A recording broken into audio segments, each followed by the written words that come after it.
looks like it's probably deep enough. So I'm going to put a stop right there.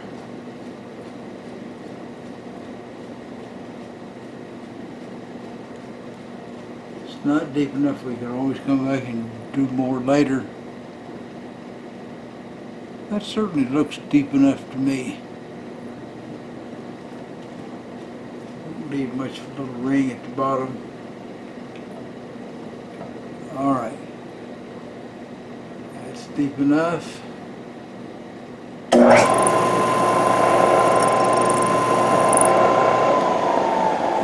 So, on to hole number 2. That one's got to move a long ways over this way.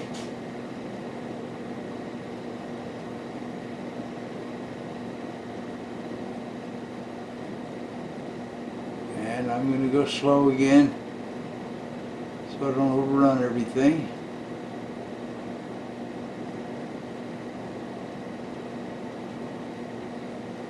All right. Do this one.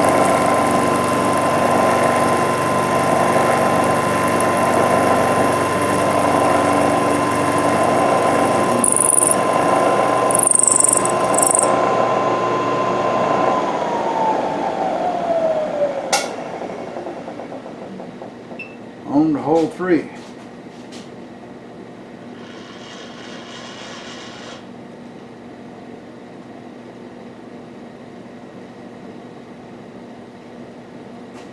Keep overrunning these little boogers.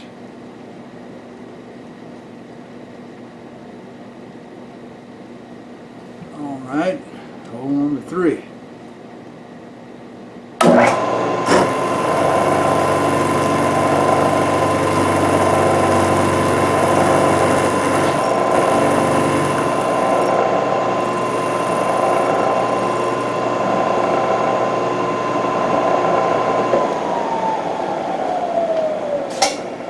And there we are. That makes a triangular knob. And I think that it's going to work out just right like that. So, let me shut off the camera. We'll get ready for the next part.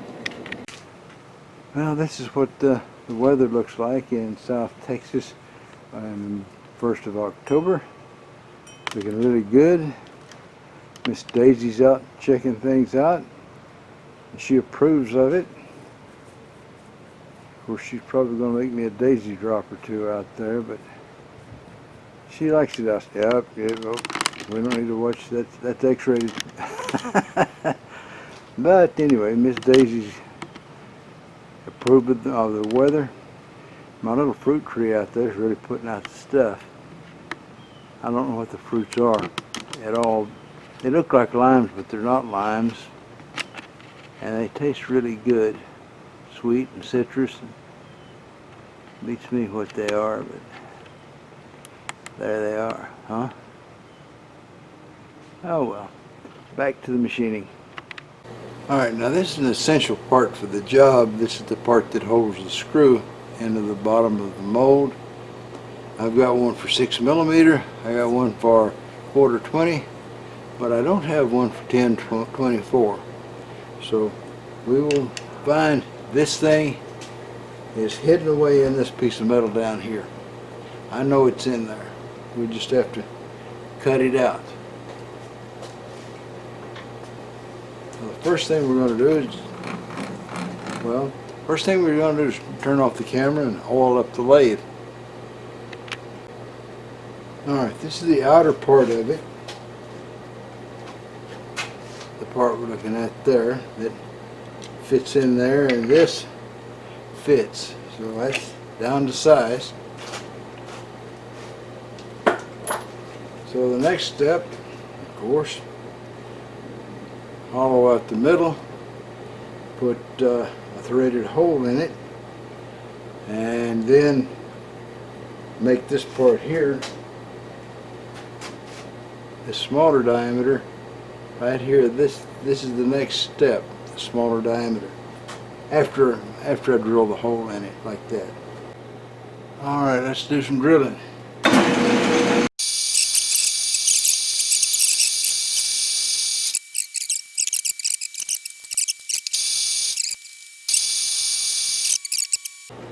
Well, the drill and tapping chart calls for a number 25 drill if you want to make a 75% thread, and a 20 drill for 50% thread, so I'm going with a 22.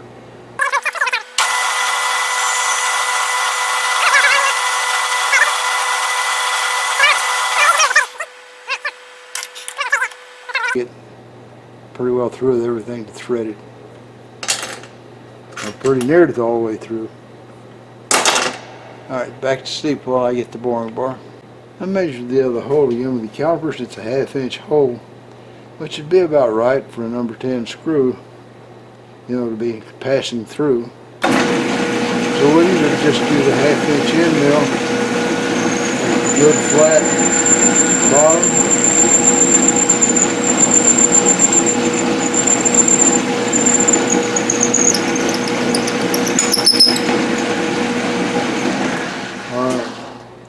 The bottom's flat, so now I can work on the small part of it, and then the last thing, well, next to last, we'll thread it, and then we'll cut it off. Alright, I'm marking this thing by running the parting tool way down in there. This is so I'll know where to stop. Okay? That's where she's for. Okay, so the smaller diameter is 700,000th there, so that's what I'm going to work on back here. I'm relieving it with this parting tool because I can get right up behind the flange.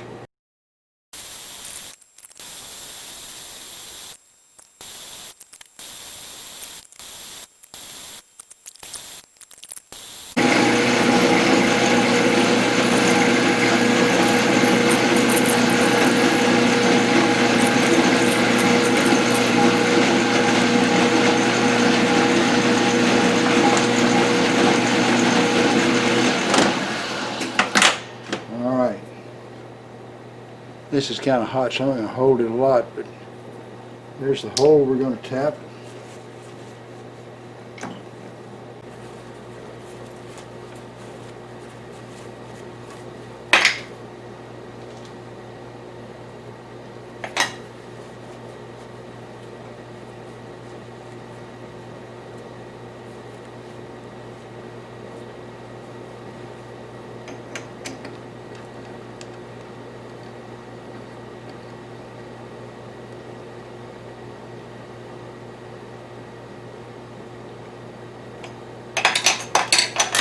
Alright, so I'm going to get this stuff ready for tapping. I wake you up.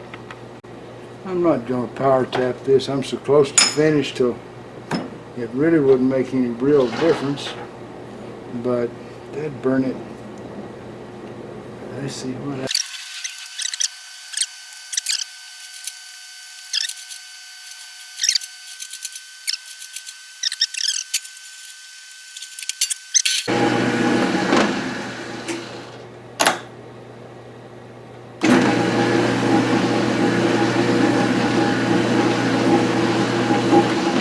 Could have done that all the way, but for some reason I didn't. Alright, there's the screw in the mold. This is the piece right here that's going to hold the screw. I can pop the whole thing out. Okay, one of the important parts of repairing it is flatten off the sides of whatever bolt or screw you're going to use. Now, this, in the case of these, it definitely is necessary because they're normally round on the, you know, on the head there. But even if it's hex shaped, I've discovered that if I flatten them out like that, the plastic can get around this screw and get down into that small part there a lot better.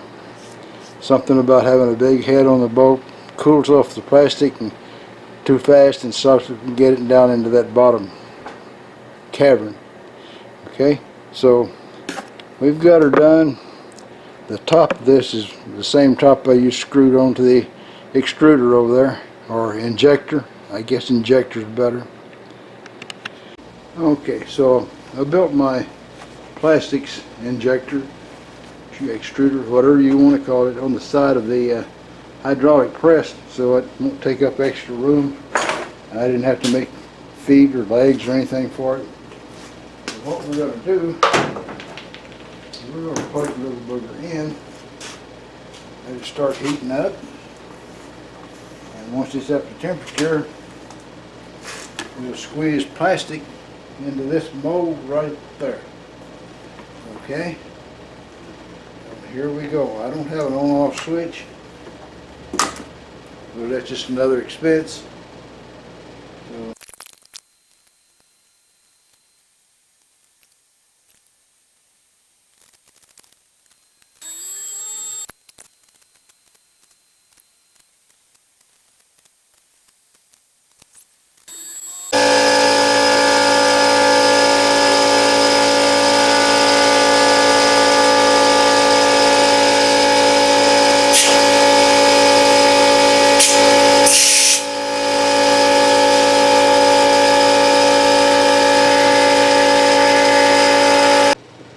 okay, you see the little light blinking on and off down there where it says out 1? That's output to the heating coils.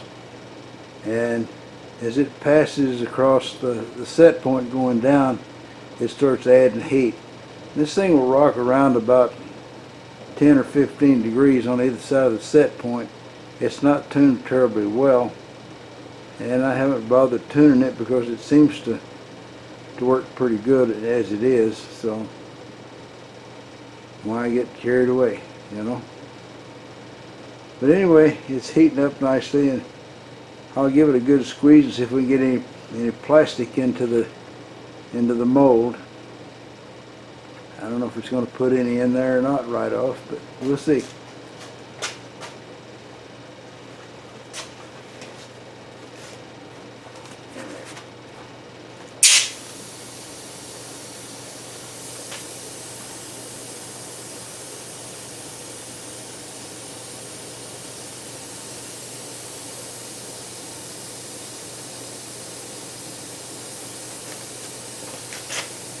Sometimes the first piece doesn't come out good.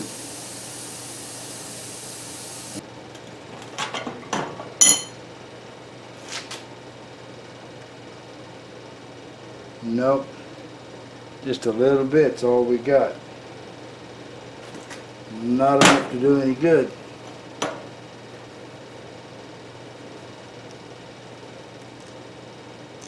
This plastic's been used a couple of times, so I'm not sure really just how well it's going to do.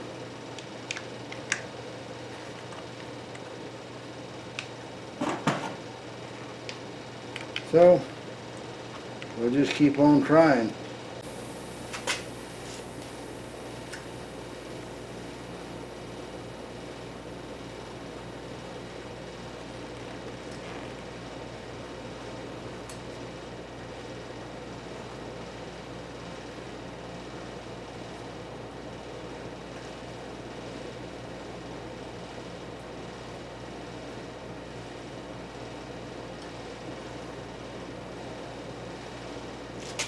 The first piece doesn't usually turn out too great, but once you've got it to pop up out of the big part of the mold, then you just unscrew this bottom part here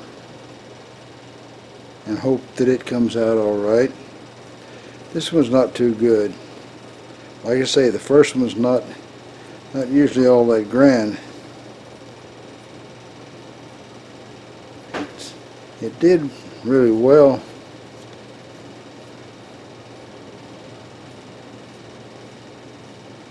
On the bottom there, other than being a little bit dirty. I guess it got some grease or something in it. You can see it there. But this side, pretty pitiful. Now this would make a working knob. I mean, it'll hold things down. Considering how dirty a belt grinder is, I may just use it on there anyway. But now it's time to reload this with another, 10, 24 screw and go back over there and make another one. Once you get the thing heated up, it takes about 5 minutes to make a knob.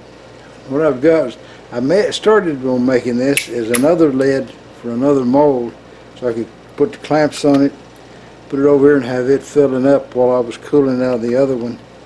But as you can see, I haven't made much progress. I got to finish drilling and threading that hole, but that's where we were headed. I've got another one cooling over there, and it might be better than the first one. I'll let you know. Alright, this is the second one. You can see how much better it looks, and they tend to improve sort of continuously once you got the first one or two of them done, and I guess you get into newer plastic. Now I can go and grind off that little nub, and you'll see it'll improve the appearance a lot. It's been a while since I messed with this, so I'm not doing things exactly right. Here's the last one that I did. I ground off that little piece that was sticking out, and you can see that it left a hole that goes down to the screw. Obviously I didn't have the screw in deep enough. It should have come out looking like this right here, or this, or this. I made these same equipment previously, but I was in the swing of it then. This one's got a nut on the inside. The piece I made today can be used to make this same kind of thing for the number 10. We just put the number 10 nut in there instead of a quarter 20, and there you go. Okay, but like all things that are of marginal use, and you did just to do it and see what you could find out, this one's probably never going to be really perfected, and it's never going to be really useful. But then again, how many knobs have you got to use for over your lifetime? They're definitely expensive knobs, I can tell you that. Well, there you go, Chuck. They're not the most beautiful thumb screws in the world, but they are functional. I got one more in the making over there. I may come out tomorrow and make some and try and come up with, that finish instead of what I got today. You have to fiddle with it, and then you forget how far did you screw the screw down in it, and how hot did you get it, and how long did you let it set, and 1,000 other things, Let's go see what Bubba or Thibodeau or Ole or somebody's doing. Seems like Bubba got him a job down at the local grocery store. One day he's in there checking out groceries, and here comes Cooter up the line with a great big old box of detergent, and he looked kind of at Cooter, and he thought, he says to himself, Cooter ain't that big on bathing more than about once a week, and he don't even wash his clothes that often. He says, I'm wondering why he's got that big old box of detergent. So he got up there to the register, and Bubba says, Cooter, what y'all got that big old box of detergent for? Cooter says, well, he says, you know my coon dog, he's really got big now, and he ain't never had a bath before. And Bertie Mae says, if I don't bathe him, he can't sleep in the bed with us anymore. So he says, that's what I need it for. Bubba says, yeah, he says, but that's some strong stuff there, Cooter. He says, that stuff might hurt your dog. He said, well, that might even kill him. Nah, Cooter said, that ain't going to hurt my dog. He took the detergent on, went home. Bubba kind of forgot about it, and about a week later, there's Cooter in there buying him a 12-pack of Lone Star beer.